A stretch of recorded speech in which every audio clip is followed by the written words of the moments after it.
Anda kembali bersama kami di Forum Christian. Dari tadi kita bicara dan mencoba membandingkan dengan industri film negara lain, termasuk juga Korea. Bagi Anda pencinta drakor mungkin banyak sekali kemudian mengenal banyak hal, budaya, bahasa bahkan dari drama-drama Korea dan film-film Korea.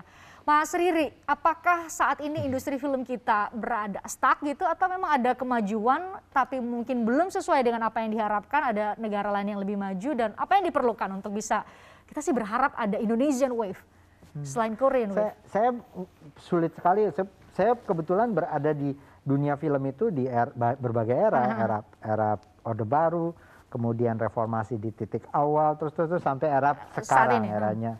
Yang saya rasa cukup ada, kita harus secara objektif harus mengakui banyak perkembangan dalam 10 tahun terakhir di dunia film Indonesia misalnya, secara umum. Ya misalnya tentu saja demokratisasi, keterbukaan, kemudian bagaimana kita sudah mulai merasakan juga insentif-insentif dari pemerintah di industri perfilman. Saya pikir masih bisa banyak dan masih bisa meluas. Banyak di misalnya kayak kebijakan dana istimewa di Yogyakarta yang sebagian dari dana itu digunakan untuk pengembangan kapasitas para pembuat film lokalnya. Jadi sekarang kalau kita mau ngomong Indonesian Wave, saya rasa sekarang kita sudah punya Yogyakarta Wave. Banyak sekali pembuat film dari Jogja, baik yang datang dari kalangan independen, bikin film pendek, dokumenter maupun film cerita, yang prestasinya meningkat luar biasa dalam 5 tahun terakhir. Dan mestinya ini nih ciri khas yang mestinya dikembangkan di negara besar seperti Indonesia. Jadi jangan berharap semuanya dari pemerintah pusat atau kebijakan pusat. Tapi pemerintah daerah, saya dengar memang diupayakan ada perkembangan misalnya kayak komisi film daerah. Seperti di negara-negara seperti Amerika itu ada Chicago Film Commission, New York City Film Office, Los Angeles Film Commission gitu, yang memberikan insentif bagi siapapun yang mau syuting di kota-kota itu, dikasih funding, dikasih fasilitas, dikasih subsidi gitu, jadi sehingga perfilman syuting di daerahnya kemudian dikasih insentif. Bayangkan itu kan kesadaran bahwa misalnya kayak di Jogja, kesadaran Jogja bahwa film itu bisa memajukan semua aspek mulai dari kreasinya maupun dampak dari filmnya. Bayangkan itu kalau seumpama suatu hari kita mau syuting di Jogja, semua hotel diskon 30% misalnya. Oh ya? Seperti yang terjadi di Malaysia. Ya. Saya tahu betul film seperti, ada banyak produksi Eropa yang mencoba syuting di Bali, di Jakarta, di Jogja. Tapi akhirnya lebih memilih syuting di Malaysia. Kenapa? Ada rebate pajak di sana. Kalau mereka menghabiskan dana sampai misalnya 5 juta dolar, mereka dapat potongan sampai dikembalikan dananya oleh pemerintah Malaysia sebesar 30-40%. Apakah itu ada dipikirkan di sini? Itu saya pikir potensinya besar. Oke, berarti kuncinya sebenarnya adalah keterlibatan dari semua pihak gitu ya, nggak bisa kemudian juga hanya menunjukkan jari ke pemerintah atau para sineas saja, para artis atau mereka yang terlibat dalam industri film ini, tapi semuanya ya. Contohnya di Yogyakarta ternyata itu berarti dari pemerintah daerahnya ya? Yes. Pemerintah daerahnya. Wah, kalau Jogja bisa, Bali, kayaknya semua provinsi di Indonesia cantik-cantik untuk dijadikan, Mas Riri yang lebih tahu, dijadikan tempat untuk syuting, Mas ya? Yes. Saya sih kenapa dalam 10 tahun terakhir kita melihat tadi banyak film-film hadir dari kawasan-kawasan. Tidak semuanya ingin syuting di Jakarta lagi, karena ketika film dibuka ke dunia internasional, mereka senang melihat diversity, melihat Indonesia sebagai sebuah wilayah yang berbeda. Saya tidak dalam konteks untuk mengkritik, tapi saya mau pakai konteks tadi gitu ya, untuk mengenalkan budaya kita. Tapi Mbak Olga, hari-hari ini kalau saya juga nonton film Indonesia, ada yang lebih memilih settingnya tuh di London, di Paris gitu, tadi Mbak Olga cerita. Kenapa? Ada apa? Logika bisnis kah yang kemudian lebih berat gitu ya, terlihat lebih keren kalau kita syuting di luar negeri ketimbang dalam negeri sendiri, Mbak Olga? Ya memang kan film ini murni karya seni, tapi karya seni yang mahal banget. Terus mau bikin film dengan budget yang murah itu sebetulnya sulit gitu. Karena yang terlibat juga banyak sekali gitu, bisa sampai 100 orang. Bikinnya untuk film panjang khususnya, kalau mau benar-benar bagus, berkualitas, minimal 1 bulan gitu ya. Jadi bisa kebayangkan begitu banyak yang harus dikeluarkan biayanya. Tentunya mereka ingin minimal balik modal lah, uangnya balik. Nah memang berbagai cara dilakukan gitu, dan terutama memang kayak di Prancis itu, kebetulan saya pernah ngobrol dengan film konsul Prancis, dia bilang, oh ya kalau syuting tempat kita, semua tempat pemerintah itu gratis. Terus kemudian, ya, kecuali kalau punyanya swasta ya kamu mesti deal sama mereka gitu. Tapi semuanya gratis. Kamu mau syuting di mana aja, jadi di Apple bisa, di tamannya bisa, di jalannya bisa, semua bisa. Caranya gampang banget, cuman perlu ada satu orang yang ada di list mereka, banyak banget lah itu, yang memang pekerjaannya tuh ngurusin lokasi. Itu aja. Kemudian, mungkin sama seperti yang tadi disampaikan oleh Mas Riri, di Malaysia ada bisa di rebate, di Prancis juga bisa di rebate, dan syaratnya nggak terlalu rumit gitu. Dia mengatakan kalau saya 5 juta euro juga atau apa ya, angkanya saya agak lupa, tapi kemudian dia melanjutkan gini, ya 5 juta itu total, ya kan di negara kamu kita juga nggak tahu kamu ngeluarin duit berapa. Jadi sampai kayak gitu loh, dia kasih tahu juga, ini mungkin kamu bisa gunakan cara-cara ini. Jadi sangat dipermudah gitu, karena mereka tahu bahwa kalau kita syuting di sana, yang nonton orang negara lain, kemungkinan orang negara itu akan beneran datang gitu ke Perancis gitu. Nah, demikian juga dengan filmmaker Indonesia gitu. Kalau syuting di sana itu karena banyak orang Indonesia mungkin belum pernah ke Perancis gitu. Aku pengen nonton film ini karena pengen lihat Perancis itu seperti apa gitu. Ya harapannya lebih laku gitu, Mbak. Sementara syuting di sana juga nggak susah gitu kan, izin-izinnya tuh nggak ruwet gitu. Oh, itu alasannya. Mungkin kalau di Indonesia, iya menurut saya itu salah satu alasannya gitu ya.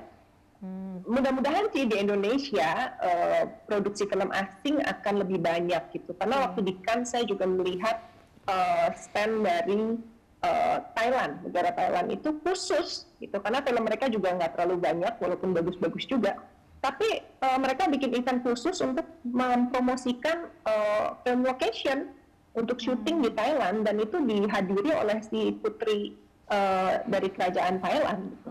Jadi serius sekali mereka untuk mengundang filmmaker untuk syuting di negara mereka.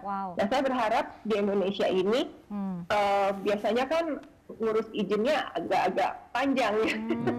Birokrasinya ya. Bisa dipermudah gitu, karena kan kalau misalnya mereka syuting di kita, udah pasti mereka mengeluarkan banyak uang di negara kita, kemudian harapannya kita juga bisa menawarkan para pekerja film kita yang canggih-canggih gitu ya untuk kerja bareng di film mereka. Itu kan bisa jadi ada transfer of knowledge gitu ya, pengetahuan gitu. Jadi itu sangat penting sebetulnya, tidak hanya untuk mempromosikan Indonesia, tapi juga yaitu alih keahlian gitu kepada teman-teman kita, dan mungkin mereka juga belajar sih di Indonesia syuting kayak gimana sih gitu. Kita saling belajar lah. Jadi pengingat nih buat Bapak Bupati, Gubernur, dan para pengambil kebijakan mungkin di daerah lebih mudah atau lebih dimudahkan lah soal izinnya ya, karena masih mikirin naskah ya Mas Riri ya, masih mikirin banyak aspek, kemudian harus ngurus izin juga, itu sebuah ternyata saya baru tahu itu berpengaruh betul terhadap pilihan tempat untuk syuting gitu ya. Kalau dipermudah, bahkan kalau di Korea katanya kalau di kementerian atau di lembaga negara kalau mau dipakai untuk syuting bisa diliburkan hanya untuk syuting, saking mereka memberikan kemudahan. Mas Romi, dengar para pelaku industri film cerita soal bagaimana dari perspektif mereka sebagai bagian yang ada di dalam gitu ya, Mas Romi lihat apa nih kalau kita cerita, dari tadi kita bicara mengenai Korea begitu mempermudah soal birokrasi dan lain, mungkin punya perspektif soal itu. Saya tuh sudah terbayang Indonesia harus punya blueprint perfilman. Kita belum punya. Blueprint perfilman ini yang diperlukan. Karena begini, saya setuju banget yang disampaikan Mas Riri Reza soal daerah harus punya concern. Tapi di satu sisi ada peraturan yang mengatur tentang pemerintah daerah tidak bisa masuk dalam urusan film, dalam urusan anggaran dan lain-lain. Kasus daerah istimewa Jogja beda ya. Tapi peraturan pemerintah daerah ini mengikat para kepala daerah atau ambil kebijakan di sana. Makanya tidak ada sekarang kepala dinas perfilman. Karena itu konsekuensinya. Satu. Sehingga semua kepala daerah khawatir kalau mengucurkan apapun bentuknya ya, anggaran, kegiatan atau apapun, kena nih jangan-jangan. Satu. Yang kedua, blueprint ini juga diperlukan, atau cetak biru ini diperlukan. Perfilman kita ini mau kemana sih? Kita kebayang nggak 10 tahun ke depan tuh kita sampai mana gitu ya? Kita film kita di mana gitu? Isinya apa? Manajemen industrinya seperti apa? Film kita ini kan untung aja ada orang seperti Riri Reza, Mira Lesmana, Chan Parwes, produser-produser yang tangguh ya, dan yang lain-lain. Karena dibiarkan muncul sendiri gitu. Sementara dari satu sisi ada Direktorat Perfilman di Kementerian Kemendikbudristek. Okay? Ini sudah berupaya nih, berusaha sedemikian rupa sampai ada pelatihan untuk penulisan naskah dan segala macam dengan transfer knowledge dari luar negeri segala macam. Tapi kan selesai di situ, nggak bisa lebih jauh lagi. Tadi yang dibayangkan mimpinya kan seperti Korea, ada investasi negara di situ, bukan investasi lah, tapi insentif dari negara, ya leasing lah apapun bahasanya, gitu kan. Insentif jelas karena itu sudah mau nggak mau dan harus itu insentif harus ada gitu. Bentuk kehadiran negara. Dulu ketika Bekraf sebenarnya sudah masuk sampai sana, mereka punya tulis insentif sampai pajak. Riri pasti tahu kalau pajak makan atau apa yang untuk film itu kan dikenai pajak. Nah itu ada insentifnya.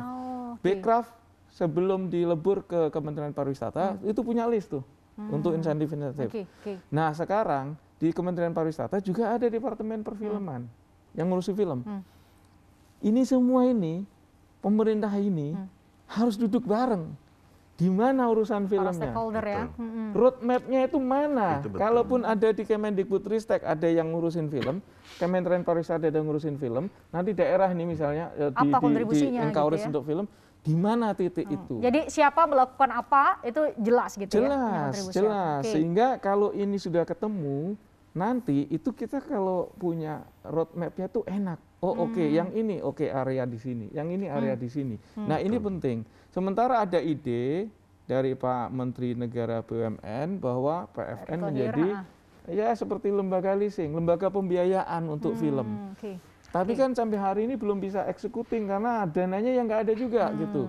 Harus dari mana? Dan regulasinya ya Mas. Nah regulasinya seperti apa nanti? Terus aturannya ini nanti apakah Mas Rudi atau Mas Riri yang mendapatkan itu? Rule of the game-nya kan harus jelas. Wong kemarin beri insentif aja banyak protes gitu berarti kan. Pembenahannya ini mulai dari sistem hukum gitu ya, kemudian kewenangan dari masing-masing stakeholder harus kita jelas. Kita perlu roadmap perfilman Indonesia. Kita butuh roadmap untuk perfilman Indonesia. Sembari kita bicara soal roadmap itu, kita mau kemana, ke arah mana, ada banyak juga tantangan Mas Riri, Mas Rudi dan juga Mbak Olga yang kita hadapi saat ini. Iya, era digital, tapi di satu sisi era digital juga kemudian memberikan akses lain gitu. Pembajakan mungkin saya bisa nonton filmnya Mas Riri, harus saya menghargai dalam tanda petik, tapi saya bisa nonton gratis. Mungkin di TikTok tuh part 1, part 2 sampai part 50 Anda bisa nonton satu film selesai. Ini kan sebuah tantangan yang juga tidak sederhana. Saya akan bicara soal ini di paruh berikutnya. Sesaat lagi di Forum Christian.